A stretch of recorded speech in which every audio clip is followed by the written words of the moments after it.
Did you actually drive through Cartel country in a Toyota Cruiser? I did, but the thing is, the FJ Cruiser was never sold in Mexico or Central America.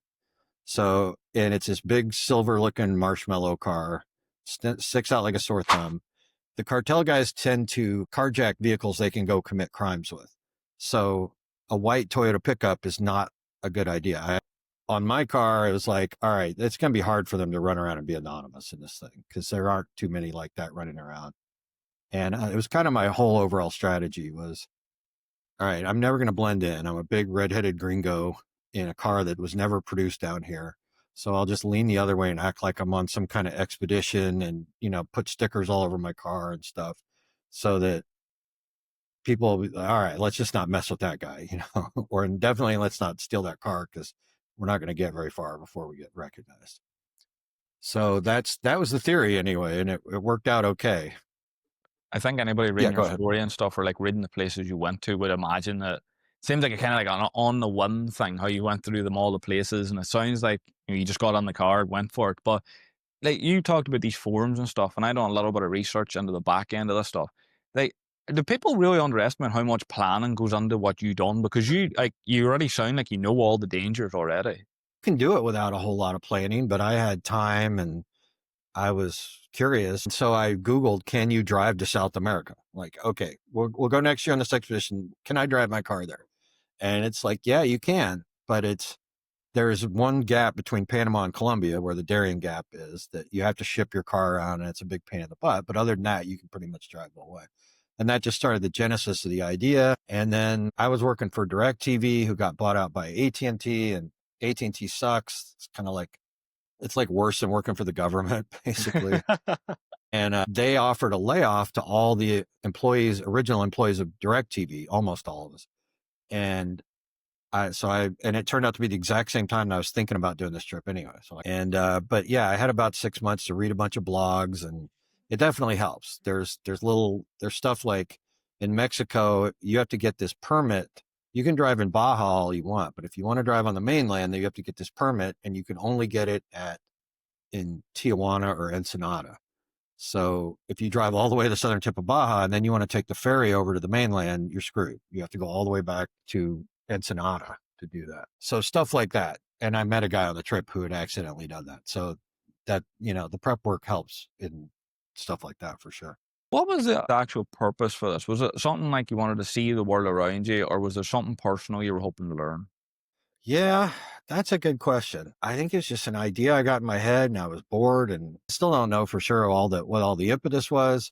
And the same way, I don't know for sure what I learned.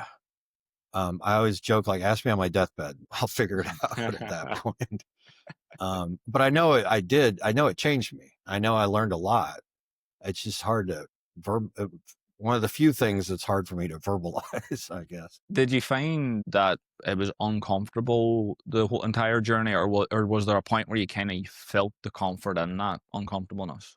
I don't like discomfort at all, but I love reading about others' discomfort vicariously.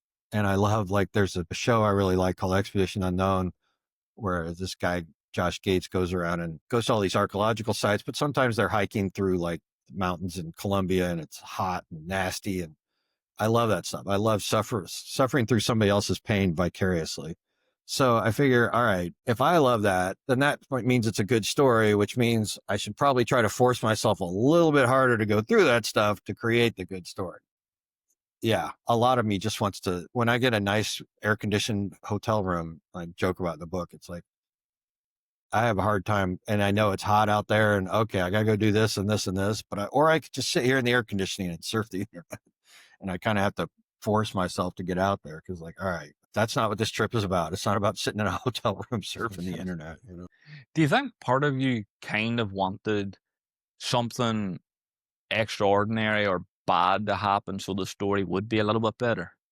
Not at the time, but when it did, I was pretty happy about it after it happened. And I talk about that in the book. It's mountaineers have this thing they call type 2 fun, which is it's horrible while it's happening, but it's sublime afterwards. Yeah. You get a great story out of it. And mine was, I got stuck on the wrong side of Nicaragua during this uprising they had against Ortega in 2018, and I couldn't get my car out. Like they had roadblocks that shut down the whole country, and it was unclear when they were ever going to let up. Like this was much bigger than the usual little roadblocks they have down there. And it was spooky because people were getting killed, not a lot, but, and I was in Bluefields on the Caribbean coast, and a reporter had gotten killed there, and both sides were claiming the other side did it. And I was worried that I might have to choose between my safety, because you could still fly out. I could still get out, but I couldn't get out with my car or abandoning the car. And if I overstayed the visa, I don't think anybody at the border office was going to care about my excuse that there were roadblocks in the country. They were just going to take my car, which is apparently what they do. So that was type 2 fun. That was very stressful when it happened. And I ended up having to talk my way out, had this crazy day past all these student revolutionaries with their bandanas, and they had these little homemade rocket launcher things. It's kind of like a beefed up bottle rocket with a M80 on the end. You probably don't have those in Ireland, but it's like an eighth of a stick of dynamite or something. And it could kill you if it goes off right by your head. It would bounce off my car, but still, if they're shooting at me, I'm screwed. They're going to pull me out of my car and beat the hell out of me anyway. But I had heard through the grapevine, through one of these sites, that they might be letting through cars with international plates. So I went down there with all my bartering chips. I bought gas. I had beer. I had all this stuff, money to try to trade if I had to get through. And I ended up, it was a crazy day, but, and I ended up picking up these other two guys who were stranded kind of in between two of the roadblocks. And it was one of the craziest days of my life. And as soon as it was over, I was like, I got to write all this down. This was awesome. This is a great story. And it ends up being, but then right after that, literally getting out of Nicaragua into Costa Rica, the last stop, the guy forgot to give me my passport back. And I was so stressed out, I didn't grab it. We get to the hotel like an hour and a half, or the hostel an hour and a half away, and they want your passport, which is, for one thing, is just weird in Latin America. But now we're in Costa Rica, which is kind of like back in the US or something. And I realized I left it at the border. And it's like, I just started thinking about all the hell I was going to have to go through if I lost my passport. And also I needed to ship my car from Panama. And it's like, yeah, you can get this kind of temporary document, but is that going to be good enough to ship my car? And to me, that was not going to be type 2 fun, because nobody wants to hear that story. It's going to be horrible. It's not going to be entertaining. It's like, tell some story about how you lost your luggage and how big of a pain it was, and see how long you can keep people interested in that. It's still horrible. So I call it type 3 fun in the book. Like, horrible when it's happening, doesn't even make a good story afterwards. I know you mentioned a little bit about what it was like in Nicaragua at that time, but can you explain a little bit, paint the picture? Because I don't think anybody knows just how insane of a time it was when you were there. You were there quite in the peak. Yeah. So Ortega decided they were going to reduce the Social Security benefit and raise the age that you can, or pension, whatever they call it, raise the age that you had to collect it. And Nicaragua is like technically a socialist country, but I was at this one hostel that was raising money for kids to go to junior high. And I'm like, kids have to pay to go to junior high. And I started asking these local guys, like, well, I always heard Nicaragua was dirt poor, but at least you get good health care and there's good education. And they're like, yeah, that's all a lie, which is really depressing to hear. So, so the people started protesting, mostly students and retired people, because they're like, no, this is because the government's corrupt. We're not taking more of our money from this little meager last bit of socialism that we do get. And Ortega just cracked down hard and was shooting all these like senior citizens with rubber bullets and stuff. And, and now in this day and age, that just blows up on social media, and that mushroomed it into the big conflict. And yeah, they shut down the country. First, there was all these riots and some people died, and mostly people on the protester side, but there was one cop that was killed, and there was some like 14-year-old girl that was killed in Leon. It was really sad. And yeah, I met a girl in Leon that worked for one of the hostels, and the night the protest came down their street, they moved into the very back room and had all these mattresses piled up on the door because they were just afraid of like stray bullets and stuff coming in. And the Nicaraguan side would like plant these false flags and go over and throw a Molotov cocktail and then shoot everybody, even though we're pretty sure it was these Sandinista youth guys who are, you know, Ortega's shock troops that threw it. And just, there's a saying in Nicaragua that it's a land where lead floats and cork sinks. And as far as I can tell, it basically just means don't believe anything you read. Who knows what the real truth is? And it's really sad because it's this incredible country. The people were so nice to me. I never felt really unsafe. You know, I decided that if society totally breaks down, the Nicaraguan countryside would not be a bad place to be, because these farmers have been living down there communally with pretty much no support from the government forever anyway. Like they know how to get by. And it probably sucked to show up down there after society broke down. But if you're already embedded with them for a year and earned everybody's trust and contributed something, then maybe it wouldn't be a bad place to be, except for being hot as hell, which I hate. Other than that, you know, but beggars can't be choosers when it's society's broken down. There's road warriors running around, you know. You mentioned that even though all this stuff was going on, you didn't directly feel unsafe in any way like that. Yeah. Was there anywhere along this journey you did genuinely feel unsafe? I felt unsafe a lot the first few hours in a new country. And there's something about just human nature is that you feel like a fish out of water. Usually the SIM card in the phone wouldn't work anymore. So you're kind of flying blind, which is always unsettling. And yeah, but then after like a day or two in Guatemala or El Salvador or Honduras, I'm like, okay, I know this place. I'm a local now, you know, it's cool. But those first few hours were so stressful. And Honduras, so I crossed the border from El Salvador to Honduras, and it escalated with each country too. Like Guatemala, kind of scary. El Salvador, more scary. Honduras has two giant cities that are like always in the murder capitals of the world. That was the most scary. And somebody on one of those forums had said, forget about not driving at night. And in Honduras, you better be off the roads by 3:30. And that stuck with me. I don't even know what they meant by that, but that stuck with me. Like, okay, this is serious. So I crossed the border. It's this rural area. It's just beautiful. It's got these pine trees. It's kind of in the mountains a little bit. And I see this guy, and there's nobody around. There's no houses. And I see this guy walking on the side of the road, and I'm like, well, that guy looks like he's shirtless and wearing tan shorts. He looks naked. I'm like, but that's silly. And then, you know, I come over the next hill, and nope, dude's just naked walking along. He's like 6 foot tall, no tattoos, no nothing. Looked like a student who had a decent patrician upbringing or something. I'm not really explaining that well, but I was just like, what the hell? And he looked at me and he gave me just kind of this look like, well, yeah, I'm naked, you know? And thankfully he wasn't like, please help me, because I don't know what I would have done. I would have thought it was some kind of trap, you know? And like, you would think the trap would be a naked woman, not a naked man, but you know, still, it would have been pretty freaky. Like if I helped this guy but he didn't really seem like he needed help. He had a cup of water and shoes, and he just gave me this look, and that freaked me out.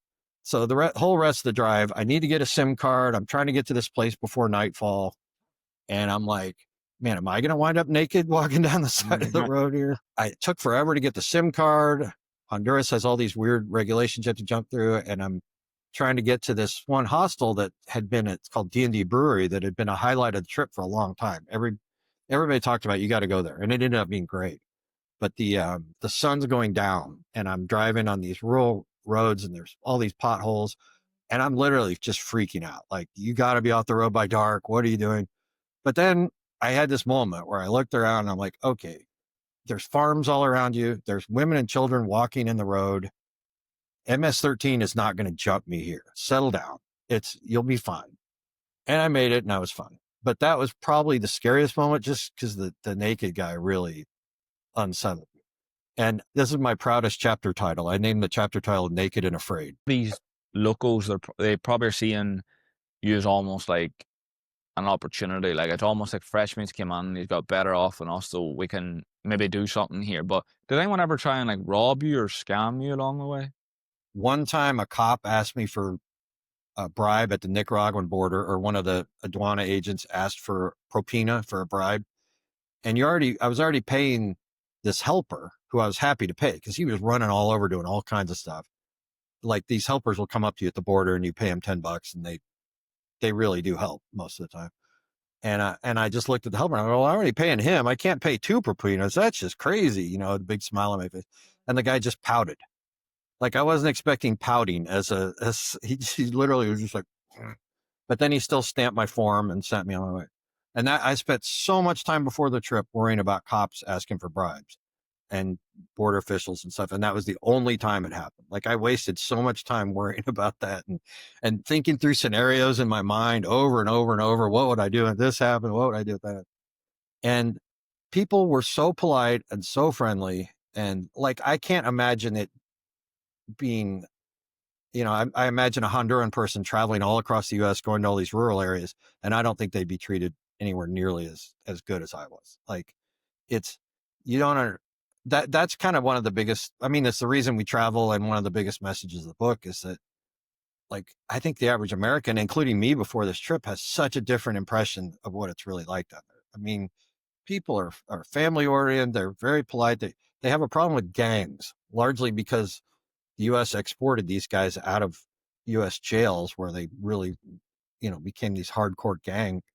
And, but other than that, they're like the most, it's rude to ask you for money up front for food. So you get street food, they just give it to you. And then you come back and pay them afterwards. And people, and like in El Salvador, this guy came running up to me, a $5 bill had fallen out of my pocket at the border. And this guy saw it and came running after me. And like before the trip, that would have surprised me. But by that point in the trip, it would have surprised me if that didn't happen, I would say. Because if people are just in general, and it's probably that way in the whole world, including the other places I'm really scared of that I haven't been yet, where 99.9% of the people are really honest and good. And but there's this element, the gangs or whatever that are causing problems. I thought about that when I was researching you, like, and I came to the exact same conclusion as you. Like, I don't think someone from Honduras going to America would get the same praise or reception, or people be even No. interested in it. Why do you think that is? Well, right now, oh my God, in the U.S., yeah, not to get political, Maybe better staying in Honduras at the moment, does it? yeah, right now in the U.S., that there's just this insane kind of sentiment that we've had these open borders for so long, and it's this.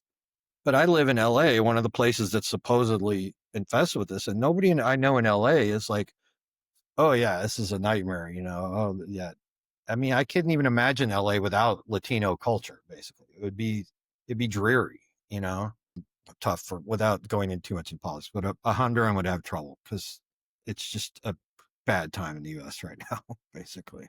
These places that you go to, and you can see up close how limited everything is there. Like, like you talk about, like, I know from like doing some research that there's a lot of these smaller areas where it is just completely gang run. Like, it's almost like there's no government, it's just gangs everywhere. Whenever you were going through these places and you saw just what day-to-day life looks like there, did you kind of get the feeling of like, no, the grass isn't greener on our side? Like, maybe in America you're really lucky. Yeah, I wouldn't say as much because of the gang stuff, but just because of the economic opportunity.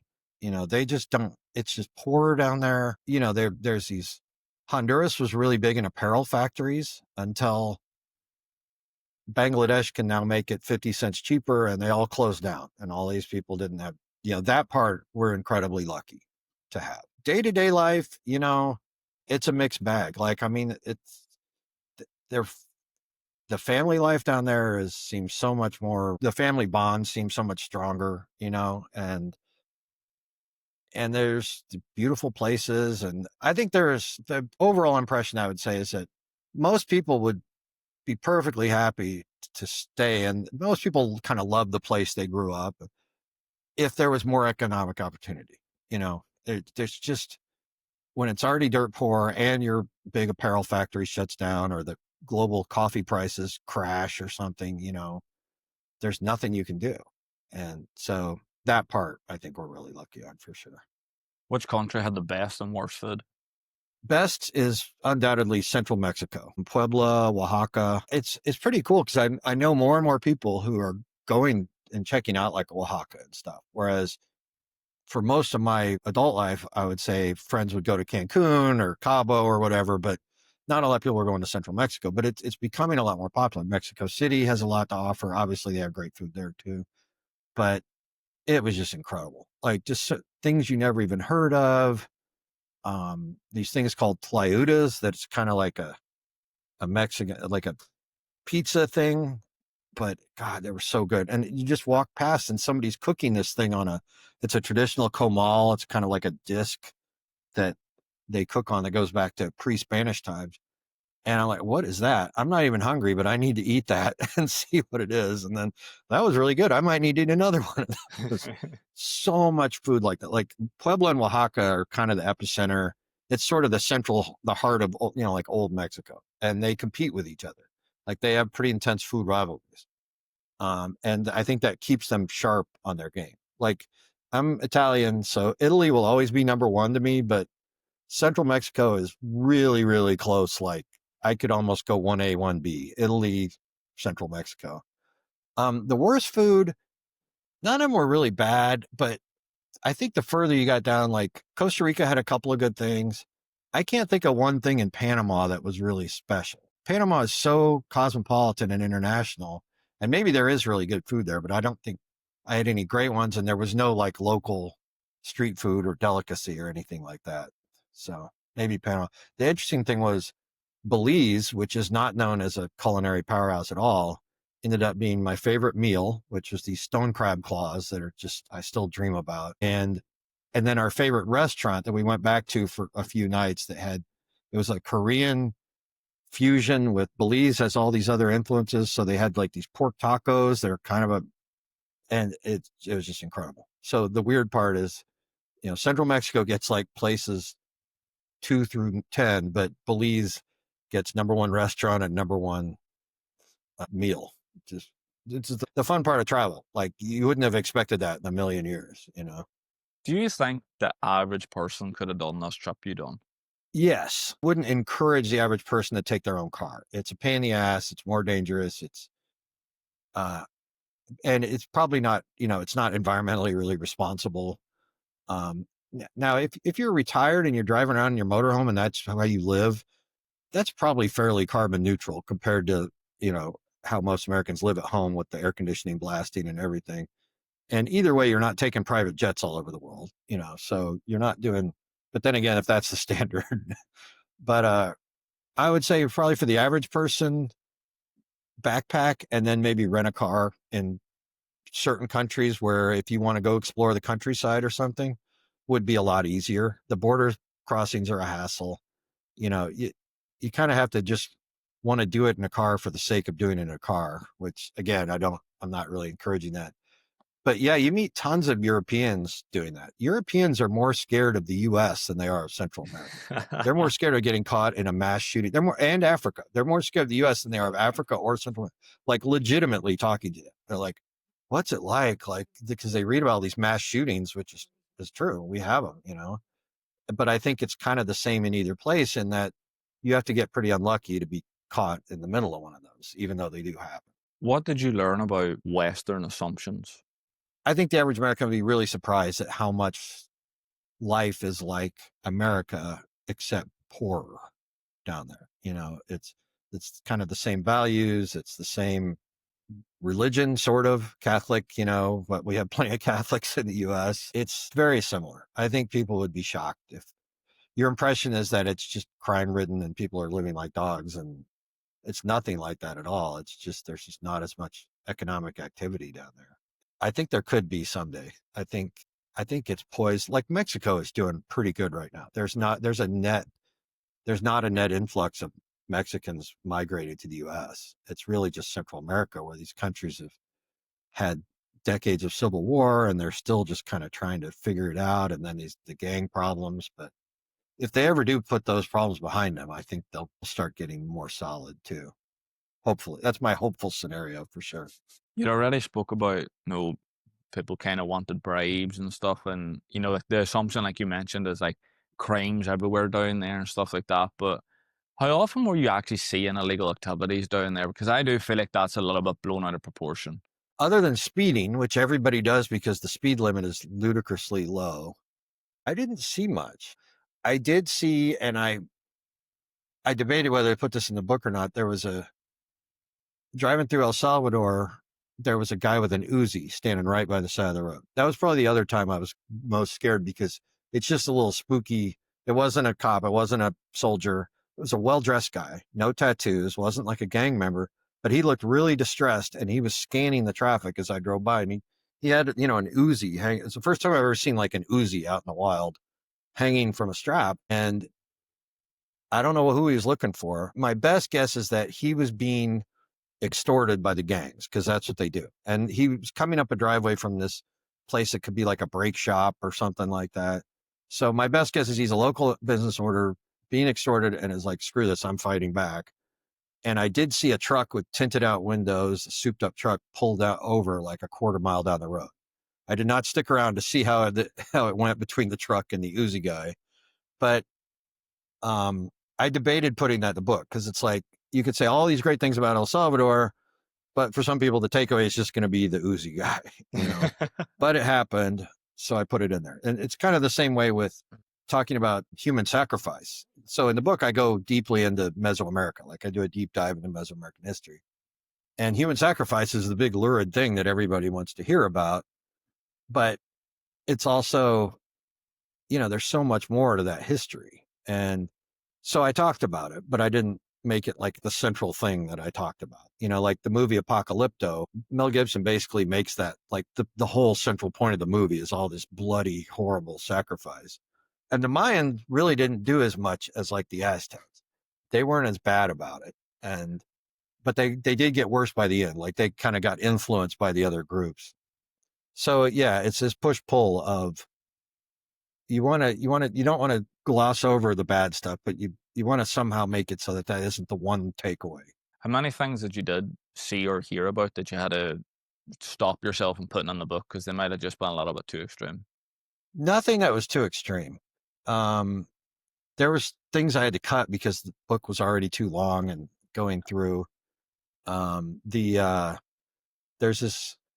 I met this guy on a beach, and he was kind of a little off kilter, but he was buying a boat to live on in Puerto Vallarta, and he said, want to spend the night on my boat, feel free when you're coming through. So I came through and I was like, all right, if we get drunk and this guy gets weird, I got my backpack right by the thing. I'm going to run out of there. And then we get to the dock and it's like, oh yeah, he did say something about being at anchor, which means you have to take the dinghy out to his boat. There's no dock. And it's like, well, that's going to be fun. If he gets crazy, I'm going to have to swim for it, basically. So I ended up putting my phone, which is pretty embarrassing to even talk about, in a plastic baggie, just in case I had to like grab my backpack and swim out of there.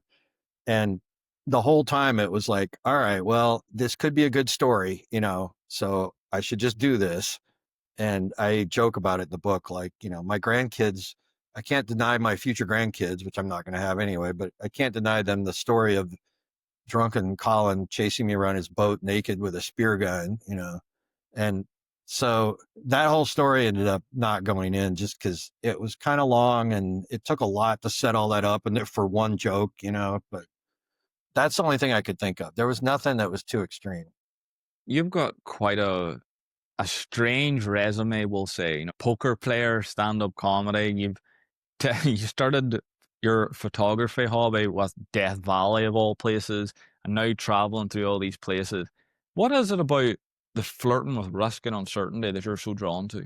I don't know, stupidity. I think that the not having kids thing, you look for other stuff to fill that void to kind of give your life some meaning, restlessness. I always just felt like I wanted to try to do something different, that was what the stand-up comedy was all about, but I never really loved it and I was okay at it, but I wasn't like, and the same way, like with computer programming is a great job for me, but I had discovered poker and was really studying to get good at it and wanted to see how good I could get. So it just kind of became, I guess I'm just say I get really into one thing at a time. Like I'm not a person that has a whole bunch of different hobbies, but if I get into that one thing, I'm going to take it as far as I can go with it. And so now that one thing is doing these trips and writing books. And ideally, so I still need to go back and finish South America because that was the original plan. And the name of my blog is Ushuaia Or Bust. And Ushuaia is the southernmost city in the world. So I've been in bust mode for 7 years basically. But the goal would be to do that and then eventually do the whole world and write books about it each way. Like I thought, what if so Bill Bryson's Australia book is I really love it. It's kind of a pattern for this book. And I was like, well, if Bill Bryson could just bumble around Australia and doesn't even get in any crazy adventure and writes this best-selling book and that's really funny that I love. And I actually had some adventure, like not not like that Robert Young Pelton guy who got kidnapped in Colombia for 2 years, but I still had some adventure. Maybe I can do this. And it's like, what if Bill Bryson traveled the whole world and wrote a book about the places? And what I like about Bill Bryson is you get the feeling he's done all the research and now he's going to regurgitate all the funny, interesting stuff for you. But you don't need to take a class and learn all the dry, boring stuff. And so that's my latest obsession, I guess. And I guess that's what takes me to these odd places. I feel like there's a lot of people though out there that almost want, like, they have the urge, they want to do this. They want to go travel and experience all the different cultures and just see all the places they dream about. But they have the freedom probably to do it too, but something seems to be holding them back. What advice do you have for them, or what was it about you that just made you go for it? You have more freedom than you think. It's cheap, way cheaper than you think. There's even ways you can try to make a little money along the way. And, one of the big lessons for me was just how much it cost me just to exist in LA. Like just living here is like 3 times more expensive than driving my car through Central America, at least, maybe 4 times more. Like you can $2,000 a month is living high on the hog. Some of these guys overlanders were doing it for like $1,200 a month.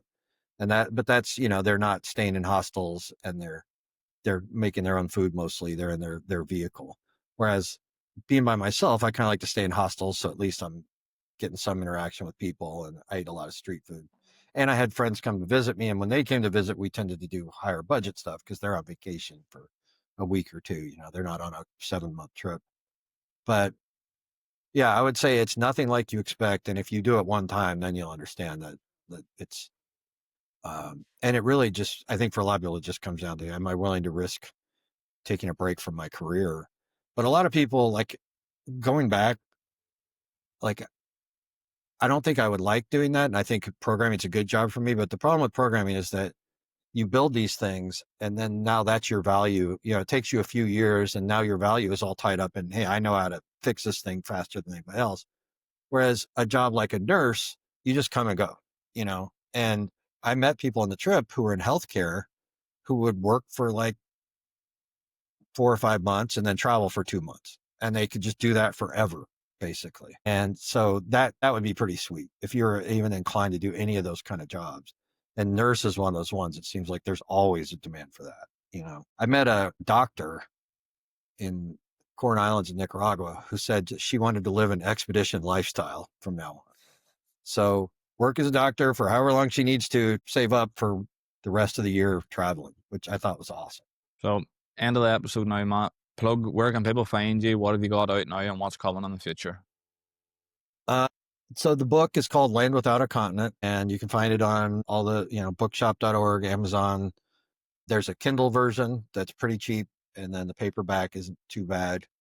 Other than that, I'm not really a big social media. You can find me it's called Ushuaia Or Bust, which is, just have to do the show notes. It's such a hard word to spell, but Ushuaia_or_bust. That's my Instagram. I don't really do a whole lot on the Instagram unless I'm traveling, but I am hoping to get back on the road around the end of this year. And it's super scary this time because I'm literally going to have to ask my job for like a furlough or something, which they may or may not take. And being a 56-year-old computer programmer looking for work right now is terrifying, like when I come back, but I still might have to do it because I'm going to go crazy otherwise. So the Instagram might start showing up. And then that's about it. Yeah. I'm not a big social media guy. I need to be more, but I'm not.